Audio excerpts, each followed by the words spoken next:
Good evening, everyone. It is the International Great Black Read Aloud Day month for the month of February. And we are getting close to the end.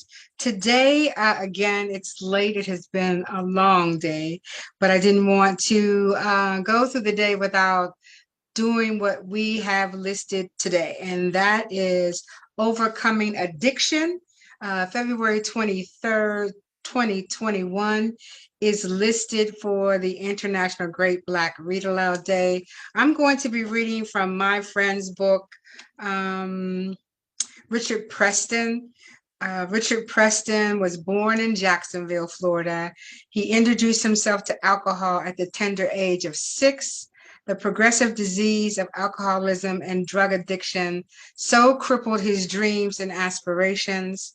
The party would continue for over 3 decades. Richard captivates as he tells of his darkest moments and how he broke free from the chains of dependency. I met Richard many years ago.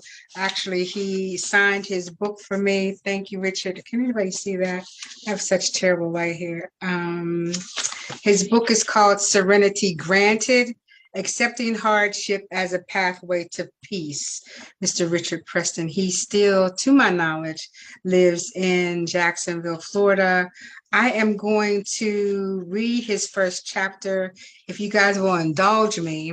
It's a little long, so get a glass of something that you like and sit back and listen to Serenity Granted, Accepting Hardship as a Pathway to Peace by Richard Preston. Hey, Richard. So this is chapter 1, and it's entitled The Handwriting is on the Wall. I had my first drink at 6. It was an instant love affair. My drink of choice, as I remember it, was Old Granddad. It came in a tall, thick glass bottle that was chunky at the base and gently got narrower toward the top. A black top crowned the head of the beast that I did not realize would sooner than later become my best friend and the introduction to my full-blown alcoholism. The label had a beautiful orange hue that resembled the color of navels and mandarins that I had picked while visiting the orange groves in Orlando. It was trimmed in gold and black, and it glistened as it sat on my mom's Christmas decorated dining room table, reflecting the light off of her chandelier that was always in need of at least one light bulb. A white-haired, smartly dressed Caucasian man was pictured eloquently on the label and had a striking resemblance to one of our founding fathers of this great country. It was as if the bottle was a beacon welcoming me into a world of utter chaos, pain, and deception. My parents were having an impromptu Christmas celebration for family and friends. The beverages at this affair, as I understand, even at the tender age, were not for me. So I had to devise a plan to reap the benefits of this bounty. Simple. I was well aware that if I just went up to the bottle and poured myself a stiff one, it might not go over very well. After all, I was 12 years old. South of the legal age, I was 12 years south of the legal drinking age in my state. I gazed around the room at knee level and gathered data inputted into my micro computer in my head. A quick analysis of the situation called for immediate action. I gathered my nerves, which at that age was not hard to do because I was a cute little boy with dimples and bow legs who was walking around in a Washington Redskin pajamas with the encased feet so you could walk on the cold in the kitchen floor and still be comfortable. My mother used to call them the kitchen pajamas. The plan was on the popping. Should I take the direct approach or should I try to be covert as possible? I made my move. I surveyed the different drinks that were half empty and the ones that were optimistically half full. This would be an easy prey, like taking candy from a baby, but there was still a problem. The selections were many. My grandma Ruby was a sole patron drinking the old granddad. She was my maternal grandmother. She was a rotund, jolly woman from Bradenton, Florida, who now resided in Rochester, New York. She spoke with a hybrid upstate New York Southern accent combined. If you can imagine a mix between Joan Rivers and Paula Deen's voices spiced together, that was my grandmama. She smoked Salem cigarettes at a feverish clip. She ignited her tobacco treats with a monogram gold-plated Zippo lighter that burned using a wick. Opening the lid produced a resembling click and the different but similar clunk when it closed. She would allow me to blow out the flame if I was in the vicinity when combustion took place. I was fascinated by the smoke, words coming from her mouth, nose in unison, like exhaust coming from the tailpipe of a car in winter. My Aunt Emma Joyce was also a part of the Preston Christmas. She was my mother's sister. Joyce was a school teacher in Chicago. She was the exact opposite of my mother. She was noticeably younger than my mother and was more hip than square. She never traveled without her collection of fur coats. Why? I would ask myself, would she bring coats that resemble ones that I had seen on explorers during the expeditions of the North Pole? She had mink, fox, lynx, chinchilla. We would always eventually store them in a storage facility on Beaver Street. How ironic. One year, she gave us all vests, tams, and scarves that she had crocheted. Each brother had a different color and they somehow fit perfectly, as if we were measured from head to toe for the overspun yarn masterpieces. We would put on the outfits and call ourselves the Preston Seven, singing and playing air guitars, trying to emulate the hottest band at the time, the Jackson Five. Emma Joyce was drinking Cutty Shark, a blended Scotch whiskey.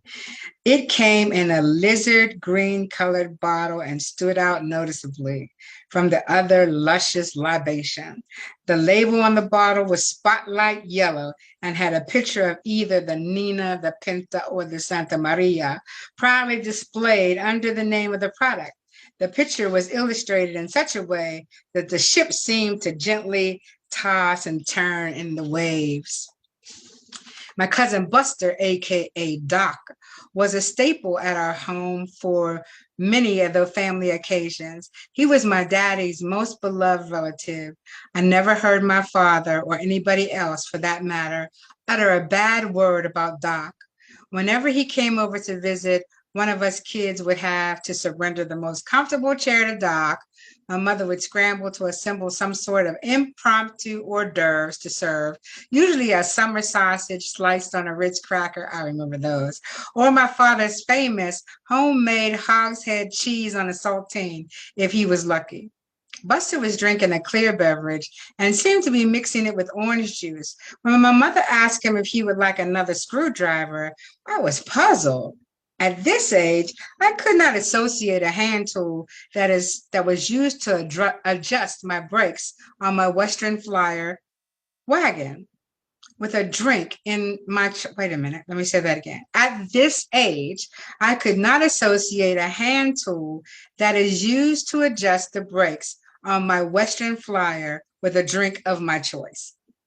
There were other choices for my first happy hour as well. Cans of beer were left unattended on the coffee table, Budweiser, Miller High Life, and Pabst Blue Ribbon when the suds of choice this evening. I began a process of elimination. The glasses that had cigarette butts in them were out of the question. Next on the list were glasses with lipstick on them. I hated lipstick. It was always on my mother's friends' lips and found me in an adorable enough to squarely kiss me on the mouth as I shopped with her in the grocery buggy at the neighborhood daylight grocery store. They, the adults, were making it easy for me, and I was getting an education on how to be cunning at the same time. The music was playing from our state-of-the-art Magnavox console stereo. Everybody remembers those, right? It was a radio 8-track tape player, recorder, television bundled together as one in a beautiful walnut veneered cabinet. Huge 13-inch woofers were built in on both ends of the monstrosity, and small tweeters were hidden in the web of wires and vacuum tubes. The Temptations on Cloud 9 and Gladys Knight and her Pips were taking the midnight train to Georgia. Each time the song got to the part where the Pips did that famous whoop whoop as the train scurried on back to the Peachtree State, everyone in the room would shout it out in unison. They were having a good time, and I was about to have mine. As a raptor locks in on his prey, I decided on a golden-colored, partially consumed drink that had ice cubes that resembled glaciers floating in an Alaskan bay. I made my final approach from the hallway. The kitchen pajamas came in handy as there was no carpet in our hallway. I briefly paused at our telephone table circa 1950. The family's 110 rotary dial phone was a fixture on the old rickety but well-kept table. I was careful not to trip over the seemingly 50 feet of cord that was tangled and knotted. We had only one phone in the house for all 8 people, and that line stretched from my parents' room to the back porch. I stepped out over it like a thief in the night. I made my way over to the demon that would inevitably become would inevitably become my nemesis for decades. I picked up the drink and carried it away as if I was a sailor at a bar in some foreign land after months on the open sea. The smell of the alcohol permeated my nostrils. The aroma of the aged spirits was orgasmic. I didn't even have to taste it to know that I was in love. It was a match made in heaven and hell at the same time. We made our vows, I exclaimed in my mind, and I did, and I do. It was to consecrate the union of boy and substance. The magical elixir poured over my tongue and down my narrow throat. It trickled ever so slowly over my virgin-tasted buds. I sighed. I never flinched, although this new drink was more powerful than any grape, strawberry, or cherry Kool-Aid I had ever tasted. It was much better in a particular way. I had found my Bonnie and I was Clyde. It opened my eyes in a way they had never been opened. The euphoria that was happening was like waking up on Christmas morning and seeing Santa had made the rounds and helped himself to most of the pound cake that Mom had made exclusively for him. I took another sip and worked the room. Before I could finish the first drink, I was already preparing for my second round. My newfound friend was giving me courage. The music was sounding better. The lights shined brighter from the old chandelier. The voices in the small living room became a symphony of sound echoing from wall to wall. I had entered into a state of mind that was relaxing and calm. I feared no evil. I finished the first drink of my life. It was one too many and one shy of not enough. Superman had met his kryptonite, but unlike Clark Kent, who knew that would reduce his superhuman powers to nothing, I did not. That would be my reading today for the International Great Black Read Aloud Day. Today was Overcoming Addiction. This book is by my good friend Richard Preston. It's called Serenity Granted, Accepting Hardship as a Pathway to Peace.